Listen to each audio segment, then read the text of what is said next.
Mathematics gives us hope that every problem has a solution. Good morning, my math galing kids! Welcome to our new learning episode. I am your math galing teacher, Ma'am Ruva. It's another day today, and I hope everyone are doing great. Last meeting, I gave you an assignment, and that is to study our next lesson. Did you study well? Very good. Before we proceed to our new lesson, let me present to you our lesson objectives. At the end of the lesson, pupils are expected to: number 1, identify and write equivalent ratios. Number 2, express as a ratio using either the column or fraction. And number 3, value the importance of ratio and proportion through real-life word problems. Before we start, let us have a review first of our last lesson. So, direction. Express the following fractions in lowest term. You can use your calculator in solving. Number 1, 2 over 4. What is the answer? 1 over 2. Number 2, 3 over 12. What is the answer? 1 over 4. Number 3, 10 over 60. What is the answer? Very good. 1 over 6. Now, I will show you things that I know that you have in your bags. What did you see? Very good. It's a pencil case. How about this one? Very good. There are 3 pencils. Now, this illustration shows that there is 1 pencil case for 3 pencils. Which of these objects have the higher quantity? Exactly, it is the pencils. How about this one? 9 over 18 and 5 over 10. What did you see? Yes, fractions. Are they proportional to each other? Why? If you reduce them in lowest term, they become equal. 1 and 1/2 and 1 and 1/2. A while ago, I asked you which picture has the higher quantity. We also compared the 2 number of pencil case to the number of pencils. So we compare 2 quantities, and that is called ratio. And you also said that the shown fractions are proportional to each other, and that is what we call proportion. So our lesson for today is about ratio and proportion. So how do we define ratio? Ratio is the comparison of 2 quantities, and we can use column or fraction in writing ratios. Example, Rosa makes hats out of cartolina. For every 2 pieces of cartolina, she can make 7 hats. There are 2 quantities compared: the 2 pieces of cartolina and the 7 number of hats. We can write the comparison of these quantities in 2 ways. First, as fraction, 2 over 7. And the second one is by using column, 2 is to 7. Let's have another example. What do you see in the pictures? There are apples, carrots, eggs, and rice. So how many apples are there?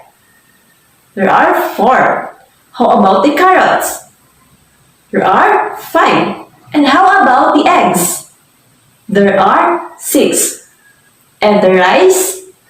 Yes, there are 3 plates of rice. Well done, kids!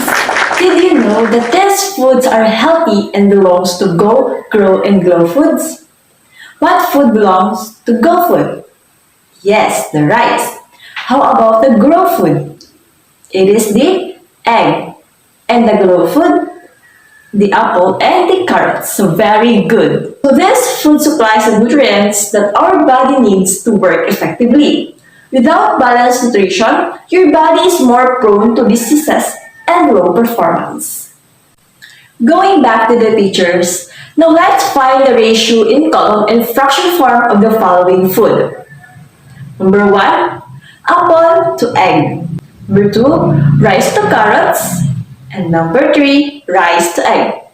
So apple to egg in column form is 4:6.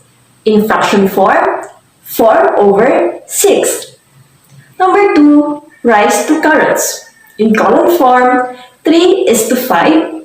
In fraction form, 3/5.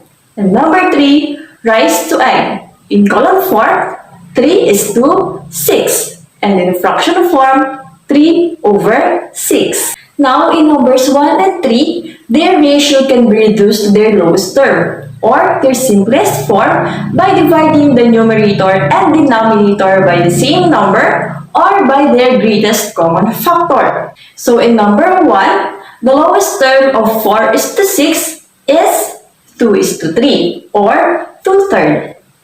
Because the numerator 4 and the denominator 6 is divided by the greatest common factor 2. And in number 3, the lowest term of 3:6 is 1:2, or 1/2. Because the numerator and denominator is divided by the greatest common factor 3. So is the ratio clear to you? Okay, now let's go to proportion. How do we define proportion? A proportion is a pair of equal ratios. Let's have this example. Deborah prepared a pitcher of juice for her friends. She used 4 glasses of water for 8 tablespoons of powdered juice. The next week, she made another pitcher of juice, but this time she used 9 glasses of water for 18 tablespoons of powdered juice. What is the ratio for the first preparation? Very good. 4:8, or 4/8. How about the ratio for the second preparation? Correct. 9/18, or 9:18. Now, study the two ratios. Are they equal? How did you know? Because we reduce them in lowest term. Very good. There are 2 ways to know if the two ratios are proportions or not. First is by changing both ratios to their simplest form. 4/8 is equals to 1/2, and 9/18 is equals to 1/2. Second is by cross-multiplying the means and the extremes. 4:18 is equals to 9:18, or 4/8 is equals to 9/18. The means are the 9 and the 8, and the extremes are the 4 and the 18. So we have to multiply the means and the extremes. So 8 times 9 is equals to 72. And the extremes, 4 times 18 is equals to 72. Now, try this on your paper. How will you find the missing term of the given proportion? 7/2 is equals to 14/n. Okay, let's find the answer. To find the unknown variable, follow these steps. Step 1. Write the proportion in fraction form. 7/2 is equals to 14/n. Step 2. Multiply the extremes and then the means. Note that we use the raised dot for multiplication instead of x symbol. So 7/2 is equals to 14/n. 7 times n is equals to 7n. 2 times 14 is equals to 28. So 7n is equals to 28. Step 3. Divide both sides by 7, the coefficient of the variable. 7n/7 is equals to 28/7. So n is equals to 4 because 28/7 is 4. To check, Replace n by 4, then cross multiply. 7 over 2 is equals to 14 over 4. 7 times 4 is equals to 2 times 14. So 28 is equals to 28. Hence, 7 over 2 is equals to 14 over 4 is a proportion. To deepen and enrich your understanding about ratios and proportion, let's have a practice. Direction. Give the ratio of the following figures below using column. Reduce them in lowest term. Number 1. What is your answer? If your answer is 5 over 6 or 5 is to 6, then your answer is correct. Number 2. What is your answer? If your answer is 2 over 3 or 2 is to 3, then your answer is correct. Very good. Let's proceed to another one. Write the proportion using the column. Number 1, 4 over 8 is equals to 1 over 2. Number 2, 1 over 3 is equals to 9 over 27. Let's check your answer. If your answer in number 1 is 4 is to 8 is equals to 1 is to 2, then your answer is correct. Number 2, if your answer is 1 is to 3 is equals to 9 is to 27, then your answer is correct. Let's have this last one. Write the missing number to make the ratios equal. Jojo bought 8 empty bottles for 7 pesos. How much will he pay for 12 bottles? What is your answer? Let's find the answer. First, let's write the proportion in fraction form. 8 over 7 is equals to 12 over n. Then multiply the extremes and then the means. 8 times n is equals to 7 times 12. 8n is equals to 84. And then divide both sides by 8, the coefficient of the variable. 8n over 8 is equals to 84 over 8. 8n over 8 is equals to n.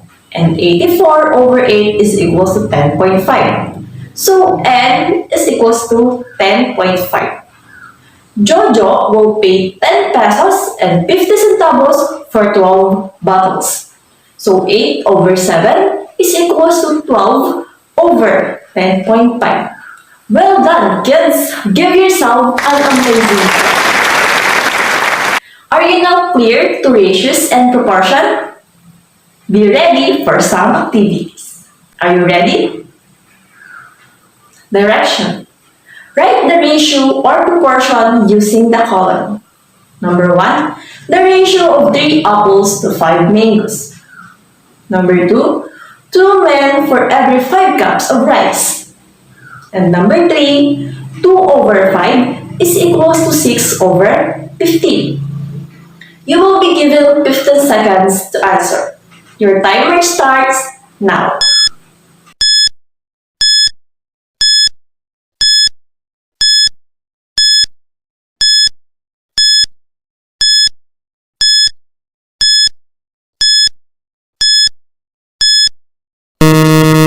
Time's up. Let's check your work. Number 1, the ratio of 3 apples to 5 mangoes. If your answer is 3 is to 5, then your answer is correct. Number 2, 2 men for every 5 cups of rice. If your answer is 2 is to 5, then your answer is correct. Number 3, 2 over 5 is equals to 6 over 15. If your answer is 2 is to 5 is equals to 6 is to 15, then your answer is correct. Great job! Let's have another activity. Direction. Find the missing part of each proportion. Number 1, 8 over 12 is equals to n over 15. Number 2, n is to 6 is equals to 28 is to 84. And number 3, Empty cans sell at 2 pesos for 4. How many does Lina have to sell to earn 12 pesos? This time, you will be given 30 seconds to answer. Your timer starts now.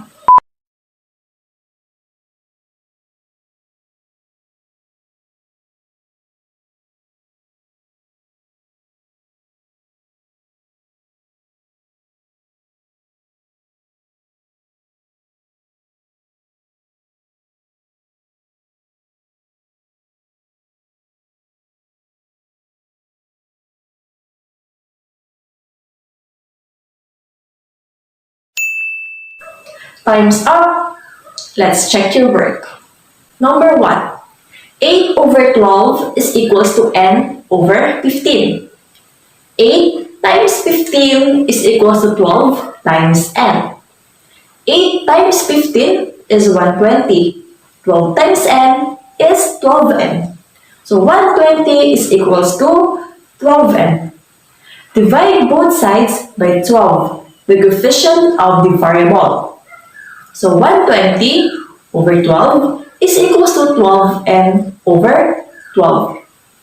120 divided 12 is equals to 10. And 12n divided 12 is equals to n. So 8 over 12 is equals to 10 over 15. Number 2. N is to 6 is equals to 28 is to 84. N times 84 is equals to 6 times 28. N times 84 is equals to 84n. And 6 times 28 is equals to 168. Divide both sides by 84, the coefficient of the variable. 84n over 84 is equals to 168 over 84. 84n over 84 is equals to n. 168 over 84 is equal to 2. Number 3. Empty cans sell at 2 pesos for 4. How many does Lina have to sell to earn 12 pesos? So let's write the problem in fraction form. 2 over 4 is equals to 12 over n. 2 times n is equals to 4 times 12. So 2 times n is equals to 2n. 4 times 12 is equals to 48. Divide both sides by 2, the coefficient of the variable. 2n over 2 is equals to 48 over 2. 2n divided by 2 is equals to n. And 48 divided by 2 is equals to 24. So n is equals to 24. 2 over 4 is equals to 12 over 24. Great job, kids! Now let's have some reminders. Ratios are used to compare values. They tell us how much of one thing there is compared to another. Proportions are related to ratios in that they tell you when two ratios are equal to each other. Kids, did you know that the ratio in proportion has an importance in our everyday lives? Let's have some fact check. In the real world, ratios and proportions are used on a daily basis or in our daily activities. It allows us to measure and express quantities by making them easier to understand. Like for comparing prices per ounce while grocery shopping, calculating the proper amounts for ingredients in recipes, and determining how long a car trip might take. So to test the extent of your understanding of today's lesson about the ratio and proportion, solve the following problems. Number 1. For every 8 children, 10 pieces of fried chicken are ordered. How many pieces of fried chicken will be ordered for 32 children? Number 2. 3 cones of ice cream sell for 24 pesos. How much will 15 cones of ice cream cost? You have 1 minute to solve the problems. Your timer starts now.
Time's up.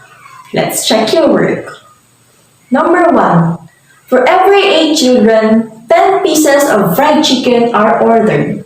How many pieces of fried chicken will be ordered for 32 children? So 8 over 10 is equals to 32 over n. 8 times n is equals to 10 times 32. 8 times n is equals to 8n, and 10 times 32 is equals to 320.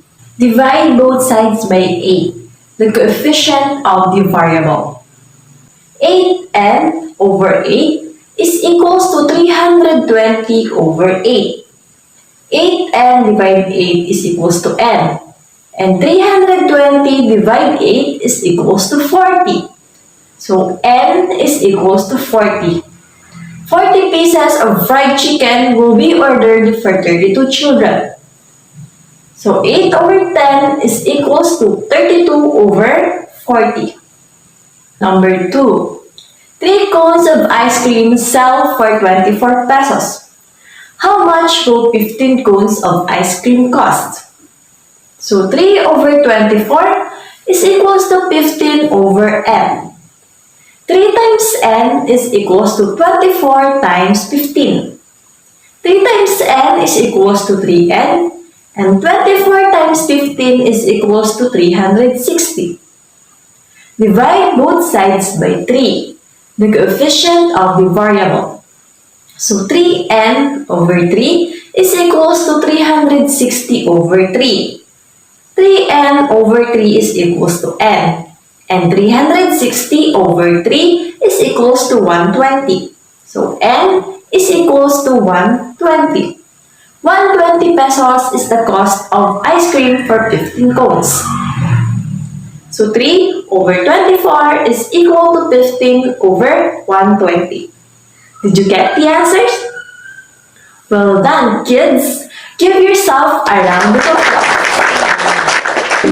Did you get what's our lesson for today? I know it's a yes. Thank you for your time. I hope you've learned our lesson for today. See you next time. Bye!